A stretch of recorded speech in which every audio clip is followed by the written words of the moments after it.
Wadidaw, ini adalah the real peak dari chapter terbaru ini. Dari sisi misteri pun ada yang terungkap, dari sisi epic dan pertarungan pun banyak yang mantap. Nah mari tanpa basa-basi lagi, kita langsung saja wadaw.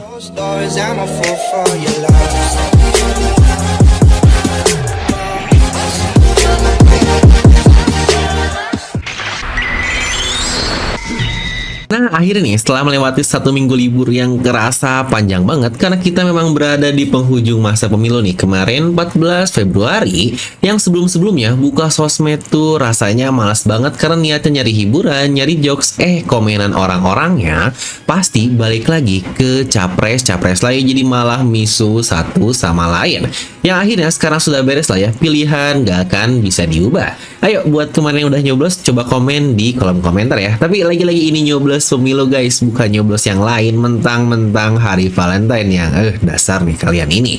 Nah oke lah, kita akan langsung aja bahas recap alias rangkuman lengkap untuk One Piece chapter 1107, dimana kemarin kita ke skip untuk spoiler, tapi nggak apa-apa lah ya karena kita langsung bahas untuk lengkapnya saja. Dan buat para players baru, gaskan langsung klik tombol subscribe dan nyalakan bel notifikasinya ya. Nah mari siapkan kopi, jangan lupa dibesar, pasang headsetnya, ambil posisi PW, and wadidaw. Dimana judul untuk chapter 1107 ini adalah I Have Been Looking For You, yang lagi-lagi judul chapter masih didedikasikan untuk our Bone Chuan yang banyak banget nih. Chapter yang diususkan untuk Bone ini yang apakah fix dia menjadi next nakama. Nah tapi untuk chapter sendiri dimulai lanjutan dari chapter lalu, dan buat kalian yang lupa nih karena terasa lama, yaitu ketika para bajak laut raksasa terutama Dory dan Brogy diperlihatkan. Di sini pun sama, kita bisa melihat satu bajak lautnya di double sprint yang sangat luar biasa. Dan seperti yang kita bilang di review kemarin, gak mungkin kan kapal sebesar itu cuma berisi 2 atau 4 orang doang dengan Oimo dan Kasi, karena dikatakan raksasa-raksasa yang lain pun ada dan mereka menghancurkan kapal perang angkatan laut yang menyala bosku. Sulit sih karena bahkan meriam aja gak akan mempan untuk melukai raksasa-raksasa ini, yang bahkan ini mana jumlahnya banyak, wah udah rata lah untuk angkatan laut di bagian Northeast. Yang ternyata our nakama yang ingin menjadi raksasa alias God Usopp kita pun, dia sudah melihat kedatangan dari Dory dan Brogy melalui teropongnya. Dimana Usopp di sini sedang bersama Nami, Chopper, dan Robin yang kita lihat sebelumnya, yang berarti seharusnya mereka sudah berada di sisi Northeast dari Pulau Egghead. Dimana Usopp pun menangis karena mengingat apa yang terjadi di Little Garden lalu, dan dia pun sambil berkata, aku pikir tidak akan melihatmu di Elbaf nanti. Yang ini sedikit reminder ya, arc dari Little Garden yang terjadi di Grand Line ini terjadi pada tahun 99, yang berarti itu 25 tahun yang lalu. Dimana beberapa hal yang terjadi adalah Sunny yang akhirnya sudah mulai mendekati jurang nih di pinggir Pangrikor ketika sebelumnya dibuat jalur es oleh Brook, dimana Jinbei pun masih terbang untuk mencari lokasi Zoro. Yang berarti pertarungan antara Zoro dan Lucci ini sudah tidak berada di area luar dari Pangrikor ya, alias mereka sudah entah nih bertarung di daerah mana. Yang akhirnya nih setelah sekian lama dari sisi kita ya, terutama sebelum flashback Kuma, akhirnya Lucci melawan Zoro pun kembali diperlihatkan. Di sini Lucci pun meledek Zoro karena dia akan membuat nakamanya kesulitan, toh mereka nggak akan mungkin bisa ninggalin Egghead tanpa Zoro. Dan Zoro pun membalasnya dengan sangat santai, kau bukanlah orang yang mengatur durasi dari pertarungan ini. Yang wah, apakah akhirnya Zoro akan mulai serius dan sekali jebret untuk ngalahin Lucci? Yang hal ini bukankah mengingatkan kita ketika di arc Onigashima lalu saat Zoro versus Appo, yang awalnya banyak banget nih yang ngejek Zoro karena ya elah ngelawan Appo doang kok lama banget. Dan di saat Zoro mulai ngerasa kelamaan main-mainnya yang bahkan keadaan pun sudah semakin serius, boom, akhirnya muncullah sisi son-son dari Zoro dan satu panel epic pun keluar ketika Appo yang akhirnya dibuat pingsan sesaat oleh Zoro. Ya semoga kita bisa melihat hal itu di beberapa chapter ke depan, terutama kekalahan dari Rob Lucci. Kita pun akhirnya berpindah lagi ke Vice Admiral Red King, dimana ini adalah Vice Admiral yang memiliki banyak dagu yang kita lihat di awal. Namanya ternyata diambil dari kaiju yang muncul di Ultraman, yang aduh ini bener-bener Oda Sensei. di mana ternyata sudah lebih dari 30 kapal besar dan kecil dari angkatan laut yang hanyut akibat serangan dari pasifista Mark lalu. Makanya dia pun akhirnya memerintah agar kapal-kapal kecil untuk mundur dan kapal perang besar untuk mendekati area Eket dan menembaki para pasifista tersebut. Kita pun berpindah lagi ke area Luffy dan Bonney. Di sini Bonney menangis kejer ketika melihat Luffy dan Luffy yang bingung pun bertanya, "Hey Bonney, kenapa kau menangis?" Dan Bonney pun menjawab, "Aku telah mencarimu selama ini, Nika." Yang inilah yang menjadi judul dari chapter kali ini. Dan seperti biasa, si idiot Luffy ini cuma menjawab, "Hah, kenapa? Bukankah aku bersamamu terus selama ini?" Dan apa itu Nika? Yang memang sejauh ini Luffy belum sadar apa perubahan yang terjadi dari dirinya tersebut. Di sini pun Luffy baru mengetahui kalau Vegapunk terluka dan dia melihat Saturn dengan sangat kesal sambil berkata, "Berani-beraninya kau melukai temanku." Di mana Luffy berkata kepada Bonney kalau dia melihat serangannya, tetapi itu serangan yang sangat-sangat lemah sekali. Bonney pun akhirnya meminta Luffy untuk menunjukkan bagaimana tonjokan Nika yang sebenarnya. Saturn menyerang Luffy dengan kemampuan matanya, di mana hal ini bahkan membuat kepala Luffy terpental jauh. Tapi tentu saja Luffy bisa bertahan dari serangan tersebut. Ya mungkin sedikit notes ya, kalau sekelas Luffy saja bisa terkena efek mata dari Saturn ini, makanya wajar orang-orang seperti Franky, Sanji, mereka pun terdampak, yang berarti efek kemampuan mata dari Saturn ini sangat-sangat gila sekali. Di sini pun Luffy berbicara kepada Bonney, "Hey Bonney, aku akan menunjukkanmu bagaimana kemampuannya bekerja." Dan boom, muncullah Gomu Gomu no Dawn Gatling yang akhirnya dikeluarkan oleh Luffy, dimana di satu panel epic Luffy menonjok Saturn berkali-kali tepat di mukanya, dan Saturn pun lagi-lagi terlempar sangat jauh yang akhirnya menabrak banyak sekali bangunan. Dimana di sisi lain Kizaru menembakkan laser ke arah Bonney dan Vegapunk, tetapi disinilah akhirnya chef kita mulai beraksi. Dia menahan laser tersebut dengan kakinya. Ya benar, Kizaru melihatkan muka kagetnya yang belum pernah kita lihat muka seperti itu, dan Franky pun mengeluarkan wajah Enel yang wah ini mantap banget. Di sini Franky bilang, "Hah, apa-apaan hal itu? Bukankah tadi itu adalah sebuah laser?" Sanji pun menjawab dengan santai, "Cinta bersinar lebih terang dibandingkan cahaya yang wajai lagi-lagi menyala abangku." Karena di sini dengan santainya Sanji pun menyalakan rokoknya, plus sedikit notes tambahan juga kalau ternyata di sini alis Sanji sudah masuk ke mode Vinsmoke ya, alias tubuh exoskeletonnya sudah bangkit. Yang pasti inilah alasan kenapa laser dari Kizaru tidak mempan kepada tubuh Sanji, yang berarti ini gila banget ya, sekuat apa tubuh dari Vinsmoke-nya.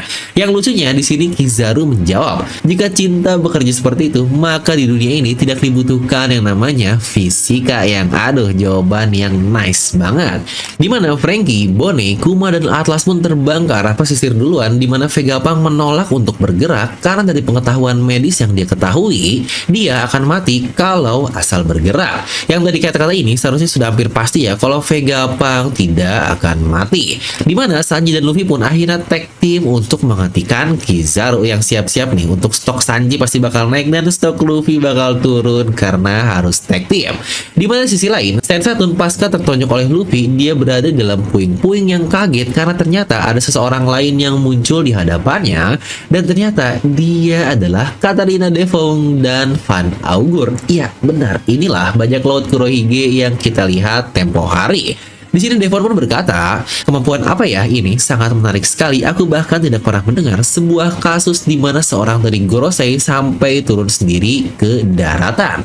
Devon pun akhirnya menyentuh salah satu kaki dari Saturn, dan Saturn pun terlihat sangat marah. Devon berkata lagi, "Ya dengan ini semua akan lebih mudah bagi kita. Misi telah berhasil." Yang berarti sepertinya dari sini misi utama dari bajak laut Kurohige adalah untuk menyentuh Saturn, yang lagi-lagi kita pun harus tahu ya, jika seperti ini maka konsep kemampuan buah iblis dari Devon untuk dapat berubah menjadi siapapun, dia perlu menyentuh musuhnya, dan inilah dia bisa berubah menjadi Saturn, yang berarti wah ini bakal menjadi sebuah plot twist yang sangat luar biasa untuk serial One Piece, karena akhirnya ada seseorang yang bisa berubah menjadi Gorosei, yang wah ini gila banget. Di sini Saturn berkata, "Mengapa kau ada di sini?" Dan dia pun melanjutkan, "Saya tidak pernah menyangka seseorang yang ditakuti, kriminal level 6 dari Impel Down sepertimu akan mengikuti seseorang." Dan Devon berkata, hahaha, karena Teach adalah seorang yang spesial. Dan Saturn pun menjawab lagi, darahnya pun sama spesialnya. Dan Devon menjawab juga, oh ternyata kau sudah tahu. Yang di sini Saturn merespon lagi, krumu tidak mengambil apapun, tetapi hanya melakukan hal-hal aneh yang terjadi. Apa sih sebenarnya tujuan kalian semua? Dimana Devon dan Augur pun menjawab secara bersama-sama, dunia yang wadidaw, tujuannya sangat gila sekali. Saturn pun menyerang mereka, tetapi tentu saja Van Augur dengan kemampuan buah iblisnya dapat dengan mudah menggunakan teleportnya untuk kabur. Mereka pun tahu-tahu sudah ada di kapalnya dan bersiap untuk meninggalkan Pulau Egghead. Yang wah ini gila sih, teleport sejauh itu ya, setidaknya dari dalam pulau sampai ke pinggiran pulau bisa terjadi secara instan, yang bahkan bukan hanya sendiri, itu bisa sama orang lain. Yang emang sih kemampuan buah iblis dari bajak laut Kurohige semuanya OP banget. Dan di saat mereka akan pergi, tiba-tiba muncullah seseorang dan dialah orang yang selalu dijadikan tersangka atas semua kasus yang ada di Pulau Egghead. Tentu saja dia adalah Karibou, di mana dia terlihat sangat-sangat bahagia sekali, persislah seperti Bartolomeo ketika ada di sebelah Luffy. Dia ternyata memiliki permintaan spesial, yaitu ingin bertemu dengan Kurohige setidaknya sekali saja, karena ternyata Kurohige adalah idola dari Karibou. Dia pun melanjutkan, aku ingin bekerja untuknya dan aku juga menjadi bajak laut karenanya. Yang wadaw, ini persis banget kayak Bartolomeo, yang bukankah alasan utama dia menjadi bajak laut karena Luffy Sencho, yang wah masing-masing memiliki nemesisnya sendiri-sendiri. Dimana Luffy punya Bartolomeo dan Kurohige punya Karibou. Yang jangan lupa Karibou ini memiliki informasi yang sangat-sangat penting sekali, yaitu terkait Ancient Weapon, terutama Poseidon yang ada di Fishman Island dan Pluton yang ada di Wano Kuni. Lagi-lagi plot pun semakin menebal oleh Oda Sensei, yang wah ini bahaya banget. Nah jadi itulah untuk full One Piece di chapter kali ini, yang wah ini gila banget sih, dimana ada banyak sekali yang bisa kita bahas, dimulai dari kenapa Teach ini spesial selain karena darahnya, apakah ada hal lain juga yang membuatnya spesial, karena dari kata-kata Devon dan Saturn seakan-akan hal spesialnya lebih dari sekedar darahnya doang. Lalu terkait Karibou seperti apa, Luffy dan yang lainnya, semuanya pastinya seperti biasa akan kita bahas di video review ya. Makanya subscribe dan nyalakan bel notifikasinya agar tidak tertinggal. Serta lagi-lagi info pentingnya, karena kasus yang terjadi belum lama ini di Jepang sana terkait tertangkapnya Lickers, maka ada kemungkinan untuk masalah Raw dan Scanation dari One Piece chapter ini akan cukup mengaret lebih lama, yang bahkan full One Piece dan spoiler ini pula bukankah ngaret 1 hari dari waktu biasanya. Yang biasanya kita mendapatkan untuk majalah Shonen Jump seperti One Piece, Jujutsu Kaisen, dan yang lain-lainnya, biasa di hari Kamis atau Jumat sudah bisa kalian baca nih di website gratis kesayangan kalian. Mungkin mulai minggu ini akan cukup mengaret 1 hari lah, mungkin entah di hari Jumat atau hari Sabtu nanti. Yang untuk info lengkapnya pula sudah pernah saya bahas di video post komunitas nih, yang bisa kalian baca sendiri secara terpisah. Tapi yang lucunya adalah katanya orang yang melapor adalah pihak Licker lain, yang ya elah sesama Licker, ketika Licker ini kalah tenar, dia malah main lapor-lapor aja. Yang emang bener lah kata-kata Kaido, bajak laut atau piracy, pembajakan akan saling mengkhianati di saat mereka punya timing dan merasa kalah. Ya sebuah quote simple tetapi memang begitu adanya. Nah tapi ngomong-ngomong, buat kalian nih yang merasa keadilan akhir-akhir ini mulai semu, aka justice not found, yuk suarakan ala penikmat One Piece yang kayak kita-kita nih, para penikmatnya, yang harus sesuai juga dengan temanya, yaitu ketidakadilan di angkatan laut. Maka akhirnya terbentuklah suatu faksi yang bernama Sword. Nah buat kalian yang ingin ikut menyuarakan, bisa langsung pesan kaosnya sekarang juga, Justice Not Found dari X-Drake dengan parodi yang unik ini. Ya cocok lah buat kamu yang wibu tapi nggak mau kelihatan wibu juga. Dapatkan harga promo di Euphoria Pemilu ini hanya 75.000, yang bahkan ini kaosnya premium yang lebih tebal tetapi tidak panas. Untuk promonya hanya berlaku sampai akhir minggu ini ya. Kalian bisa langsung klik link di deskripsi di bawah. Nah tapi oke lah, itu saja untuk video kali ini. Kan bisa langsung tuliskan pendapat kalian tentang chapter ini ya. Yang jangan lupa juga minggu depan kita tidak libur, yang berarti kita akan langsung mendapatkan klimaks dari Pulau Egghead terkait Saturn, Kizaru, Zoro, Lucci, dan yang lain-lainnya. Dan seperti biasa, semoga kalian terhibur dengan video ini. Like aja kalian suka, dislike aja kalau suka, jangan lupa untuk subscribe dan juga share video teman kalian. Gue Devin pamit, and I'll see you guys next time.